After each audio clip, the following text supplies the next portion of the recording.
بسم اللہ الرحمن الرحیم۔ زکوٰۃ کے مسائل آپ سماعت فرما رہے ہیں۔ اب یہ مسائل ہیں کہ زکوٰۃ کس کو دی جائے، اس کے مصرف کیا ہے، یہ قرآن پاک میں بیان ہوئے ہیں۔ یہ 8 لوگ ہیں کہ جن کو آپ زکوٰۃ دے سکتے ہیں۔ فقیر ہے، مسکین ہے، عامل ہے، رکاب ہے، غارم ہے، فی سبیل اللہ ہے، ابن سبیل ہے اور مؤلف القلوب ہے، جو آج کے زمانے میں نہیں ہوتے۔ فقیر کو زکوٰۃ دینی ہے۔ فقیر کون ہوتا ہے؟ جو صاحب نصاب نہیں ہوتا۔ میں نے پہلے بتا دیا کہ صاحب نصاب کون ہوتا ہے؟ حاجت اصلیہ کے علاوہ اگر اس کے پاس اتنا کیش و تجارت کا مال ہو یا سونا چاندی ہو کہ جس سے 52.5 تولے چاندی وہ خرید سکتا ہے، وہ صاحب نصاب ہوتا ہے۔ جو صاحب نصاب نہیں ہوتا وہ شرعی فقیر کہلاتا ہے۔ آپ فقیر کو زکوٰۃ دے سکتے ہیں۔ دوسرا ہے مسکین، جس کے پاس ایک وقت کا کھانا ہو، دوسرے وقت کا کھانا نہ ہو، تو مسکین کو زکوٰۃ دیں گے تو ادا ہو جائے گی۔ عامل، یہ پہلے کے دور میں ہوتے تھے، بادشاہ رکھتے تھے زکوٰۃ لینے کے لیے، وصول کرنے کے لیے ایک بندہ رکھا جاتا، زکوٰۃ وصول کرتا تھا، تو زکوٰۃ کے پیسوں میں سے اسے ادا کر دی جاتی تھی، اسے عامل کہتے ہیں۔ رکاب یعنی کہ غلام چھڑوانے کے لیے زکوٰۃ ادا اس میں بھی ہو جاتی تھی، لیکن آج کے دور میں غلام نہیں ہوتے۔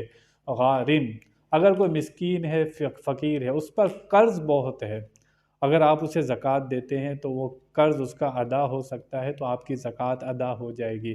ایسے شخص کو بھی زکوٰۃ دے سکتے ہیں کہ جس کا بہت زیادہ قرض ہو، آپ اس کی مدد کریں، اسے زکوٰۃ دیں تاکہ وہ اپنا قرض ادا کر سکے۔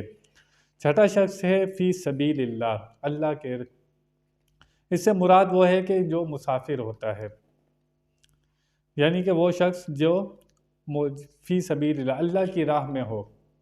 فی سبیل اللہ سے مراد ہے جو اللہ کی راہ میں ہو۔ جیسے طالب علم ہوتے ہیں، وہ اللہ کی راہ میں جہاد کرتے ہیں، نفس بن جہاد کرتے ہیں، وہ کما سکتے ہیں لیکن انہیں اپنے آپ کو وقف کیا ہو سکتا ہے، ایسے شخص کو بھی زکوٰۃ دے سکتے ہیں۔ جہاد کے سامان کے لیے زکوٰۃ ادا ہو جاتی ہے، اس کے لیے بھی آپ دے سکتے ہیں۔ اسی طرح ابن سبیل ہے، مسافر ہے، کوئی شخص دوسرے شہر میں گیا ہوا تھا، مسافر تھا اور اس کا مال اس کے پاس سے چوری ہو گیا یا ضائع ہو گیا، تو ایسے شخص کو بھی زکوٰۃ دے سکتے ہیں۔ اگر وہ شخص صاحب نصاب ہے تو اس کے لیے ضروری ہے کہ وہ کسی سے قرض لے، پھر اسے واپس کر دے، کیونکہ وہ شخص صاحب نصاب ہے، اس کے لیے بہتر ہے کہ وہ قرض لے۔ لیکن اگر زکوٰۃ لے کر بھی اپنا کام چلاتا ہے تو دینے والے کی زکوٰۃ ادا ہو جائے گی۔ تو یہ وہ مصارف ہیں جو قرآن میں ذکر ہوئے ہیں۔